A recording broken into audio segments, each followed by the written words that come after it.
Algeria சிறுவர் பராமரிப்பு நிலையத்தில் நள்ளிரவில் ஏற்பட்ட பயங்கர தீ விபத்து. 11 சிறுவர்கள் உடல் கருகி பரிதாபமாக பலி. பிரான்ஸ் நாடாளுமன்றத்தில் கருணை கொலை மசோதாவுக்கு ஒப்புதல். மிக கடுமையான நிபந்தனைகளுடன் நடைமுறைக்கு வருகின்ற புதிய சட்டம். பிரிட்டனுடைய அடுத்த பிரதமராகின்றார் ஆண்ட்ரூ பெர்கால். தொழிற்கட்சியினர் ஒருமனதாக தேர்வு. வருகின்ற திங்கள் பதவியேற்பு. வங்காள விரிகுடாவில் அடுத்தடுத்து 2 படகுகள் கவிழ்ந்து விபத்து. 500க்கும் அதிகமான ரோஹிங்கியா அகதிகள் உயிரிழந்திருக்கலாம் என்று ஐநா அச்சம். சர்வதேச செய்திகளோடு இன்றைய நாளுக்கான பெட்டகம் நிகழ்ச்சியில் மீண்டும் உங்களை சந்திக்கின்றோம். அல்ஜீரியாவில் இருக்கின்ற ஒரு சிறுவர் பராமரிப்பு நிலையத்தில் ஏற்பட்டிருக்கின்ற பாரிய தீ விபத்தில் 11 சிறுவர்கள் பலியாகி இருக்கின்றார்கள். 19 பேர் காயமடைந்திருக்கின்ற நிலையில் இந்த சம்பவம் அந்த நாடு முழுவதும் பெரும் அதிர்வலைகளை ஏற்படுத்தியிருக்கிறது. சம்பவம் தொடர்பாக தெரிய வருகின்ற நேரம் உள்ளூர் நேரப்படி நள்ளிரவு 2 மணி அளவில் இந்த தீ விபத்து சம்பவம் அரங்கேறியிருக்கிறது. இந்த தீ விபத்து பரவுகின்ற நேரத்தில் குறித்த குழந்தைகள் அவர்களுடைய இல்லத்தில் இருக்கின்ற அறைகள்ல உறங்கிக் கொண்டிருக்கிறபடியினால உடனடியாக அந்த குழந்தைகளால் அந்த அறையை விட்டு வெளியில் வர முடியாத ஒரு துப்பாக்கிய நிலை அந்த குழந்தைகள் சந்தித்திருக்கின்றார்கள். இதன் காரணமாகத்தான் அதிகளவான உயிரிழப்புகள் பதிவானதாகவும் முதல்கட்ட தகவல் மூலமாக அறிய முடிகின்றது. இது தொடர்பாக தீவிர விசாரணைகள் என்பது ஒரு பக்கம் முன்னெடுக்கின்ற நேரம் இந்த சம்பவம் தெரிந்து உடனடியாக அங்கு வந்திருக்கின்ற மீட்பு படையினர் கிட்டத்தட்ட 3 மணித்தியால போராட்டங்களுக்கு பிறகு தீயை கட்டுப்பாட்டுக்குள் கொண்டு வந்திருக்கின்றார்கள். அந்த சமயத்தில் 11 சிறுவர்கள் சம்பவ இடத்திலேயே உடல் கருகி பலியாகி இருக்கின்றார்கள். மிகுதி 19 பேர் படுகாயமடைந்த நிலையில் மருத்துவமனையில் அனுமதிக்கப்பட்டிருக்கின்ற சூழ்நிலையில இந்த 19 பேரில் பல பேருடைய நிலைமை கவலைக்கிடமாக இருப்பதாக மருத்துவ வட்டாரங்கள் தகவல் வெளியிட்டிருக்கின்றது.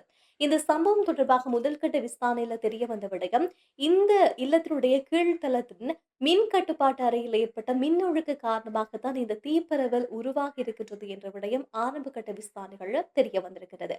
இந்த சம்பவம் தொடர்பாக அல்ஜீரியா நாட்டுடைய அதிபர் இந்த உயிரிழந்த சிறுவர்களின் குடும்பம் அதே போல அந்த காப்பகத்தினுடைய உரிமையாளர்களுக்கு தங்களுடைய ஆழ்ந்த இரங்கலை தெரிவித்ததோடு இந்த விபத்து தொடர்பாக மேலதிக விசாரணைகளை மேற்கொள்றதுக்கு உடனடியாக ஒரு விசாரணை குழு ஒன்று உருவாக்கப்பட்ட அந்த குழு கூடிய சீக்கிரத்தில் அது தொடர்பான அறிக்கை சமர்ப்பிக்கப்பட வேண்டும் என்ற ஒரு அறிவுறுத்தலும் தற்போது விடுக்கப்பட்டிருக்கின்றது.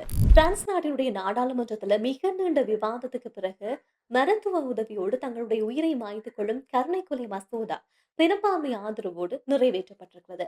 இப்ப வரைக்கும் இந்த கருணை கொலை மசோதாவுக்கு தனிநபர் சார்ந்திருக்கின்ற சுதந்திரம், மருத்துவ அரணை சார்ந்து பல கேள்விகள் எழுந்து வருகின்ற சூழ்நிலையில பிரான்ஸ் நாட்டுடைய கீழ் சபை தேசிய சட்டமன்றத்துல ஒரு வரலாற்று சிறப்புமிக்க மசோதாவாக இது கொண்டு வரப்பட்டு தற்போது பெரும்பான்மை வாக்காளர்கள் வாக்களித்து இது நிறைவேற்றப்பட்டிருக்கிறது என்பது முக்கியமான ஒரு விஷயம்.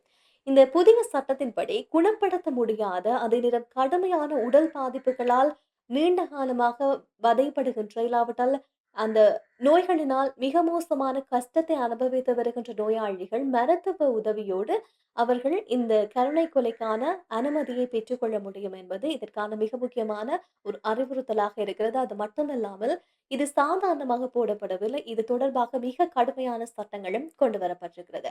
இந்த கருணை கொலைக்கு யார் விண்ணப்பிக்கின்றார்களோ அந்த நபர் 18 வயதுக்கு மேற்பட்ட பிரான்ஸ் நாட்டுடைய குடியுரிமை பெற்ற ஒரு நபராக கண்டிப்பாக இருக்க வேண்டும். அதை தாண்டி இவர் கடுமையான நோயினாலும் குணப்படுத்த முடியாத நோய் இல்லாவிட்டால் குறுகிய காலத்தில் மரணத்தை விளைவிக்கக்கூடிய நோயினால் பாதிக்கப்பட்டு அவஸ்தைப்பட்டு வருகின்ற ஒரு நபராக இருந்தால் அவர் மருத்துவருடைய உதவியோடு இந்த கருணை கொலைக்கான விண்ணப்பத்தை அனுப்ப முடியும். இந்த விண்ணப்பம் கிடைத்ததுக்கு பிறகு மிக முக்கியமான ஒரு சம்பவம், சம்பந்தப்பட்ட நோயாளி முழுமையான சுய நினைவோடு இருக்கின்றாரா, சுய நினைவோடு தான் இந்த விண்ணப்பத்துக்கு கோரிக்கை விட்டாரா, இல்லாவிட்டால் பிறருடைய கட்டாயத்தின் அடிப்படையில இந்த கோரிக்கையை அவர் முன்வைத்தாரா இல்லையா என்பதை மருத்துவர்கள் விசாரிக்க வேண்டும்.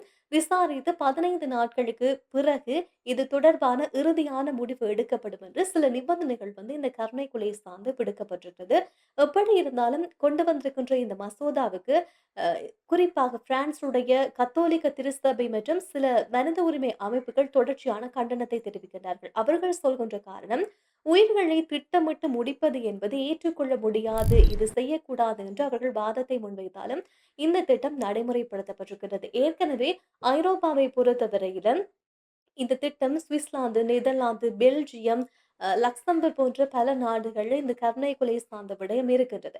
ஒரு சில நாடுகள் இப்போது அதை கொண்டு வருவதற்கான முயற்சிகள் மேற்கொள்ளப்பட்டுக் கொண்டிருக்கிறது. ஏனென்றால் நோய்வாய்ப்பட்டு மிக கடுமையான வதைகளை அனுபவித்து வருகின்றவர்களுக்கு கருணை கொலை மூலமாக அவர்களுடைய வாழ்க்கையை முடித்துக் கொள்வதற்கான அனுமதி இருப்பதாக, அது அவர்களுடைய உரிமை, அது அவர்களுடைய தனிப்பட்ட சுதந்திரம் என்பதாக கருத்துக்கள் எழுந்து வருகின்ற நேரம், இந்த கருணை கொலையை அனுமதிக்க வேண்டும் என்று இந்த நோயினால் அவஸ்தைப்படக்கூடிய பலரும் கோரிக்கை முன்வைத்து வருகின்ற சூழ்நிலையில, பிரான்ஸ் இந்த வரலாற்று முக்கியத்துவம் வாய்ந்த ஒரு மசோதாவை தற்போது கொண்டு வந்திருக்கின்றது.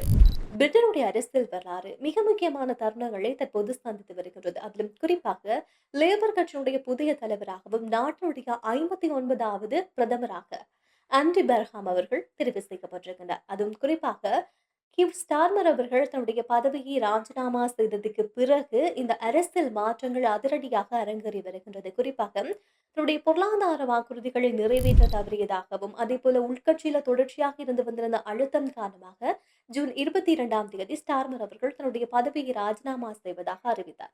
அறிவித்ததை தொடர்ந்து அடுத்ததாக இவருடைய இடத்துக்கு யார் வருவார் என்ற கேள்விகள் எழுப்புகின்ற நேரம் அன்டி பெர்ஹாம் அவர்களுடைய பெயர் பல இடங்களில் குறிப்பிடப்பட்டுக் கொண்டிருந்தது. அதற்கேற்றது போல தொழிற்கட்சியுடைய தலைமை பதவிக்கான தேர்தல் என்பது இடம்பெற்றது. இந்த தேர்தலை பொறுத்தவரையில நாடாளுமன்ற உறுப்பினர்கள்ல குறைந்தபட்சம் 81 பேருடைய ஆதரவு இதுக்கு தேவை. இந்த பதவிக்கு தேவை. ஆனால் 403 நாடாளுமன்ற உறுப்பினர்கள்ல 322 நாடாளுமன்ற உறுப்பினர்கள் ஆண்டி பெர்ஹாம் அவர்களுக்கு வாக்களித்திருக்கிறார்கள். அவரை பதவியில் அமர்த்துவதற்கான முழுமனதாக தெரிவு செய்து ஒரு பெரிய பலத்தோடு இவர் ஆட்சிக்கு அதிகாரத்துக்கு வர இருக்கின்றார்.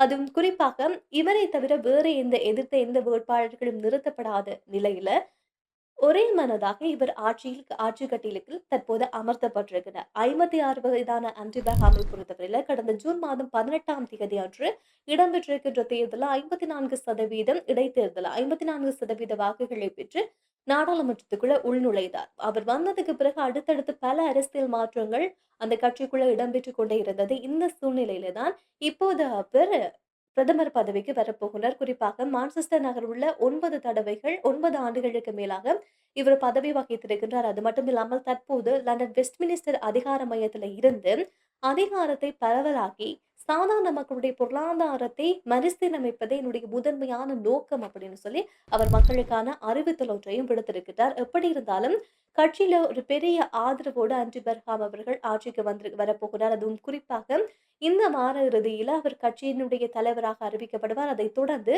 ஜூன் மாதம் இந்த 20ஆம் தேதி அடுத்த ஜூலை மாதம் 20ஆம் தேதி அவர் பிரதமராக பதவியேற்பார் என்று அரசியல் வட்டாரங்கள்ல அதிகாரப்பூர்வமாக பேசப்படுகின்றது.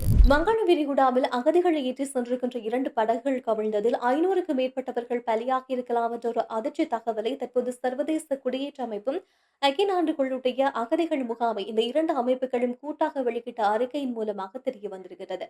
இந்த முதல் கட்ட தகவல்களை அவதானிக்கின்ற நேரம் மியான்மருடைய மேற்கு பகுதியான ராகையின் மாநிலத்தில் இருந்துதான் கடந்த ஜூன் மாதம் இறுதி பகுதியில காலப்பகுதியில இந்த 2 படகுகளும் புறப்பட்டிருக்கின்ற விடயம் தெரிய வந்திருக்கிறது. இந்த பயணிகள் இதில் பயணித்திருக்கின்ற பயணிகள் பெரும்பாலானவர்கள் மியான்மர்ல இருக்கின்ற சிறுபான்மையின மக்களாக ஒடுக்கப்பட்டு வருகின்ற ரோஹிங்கிய முஸ்லிம்கள் என்ற விடயம் தெரிய வந்திருக்கிறது.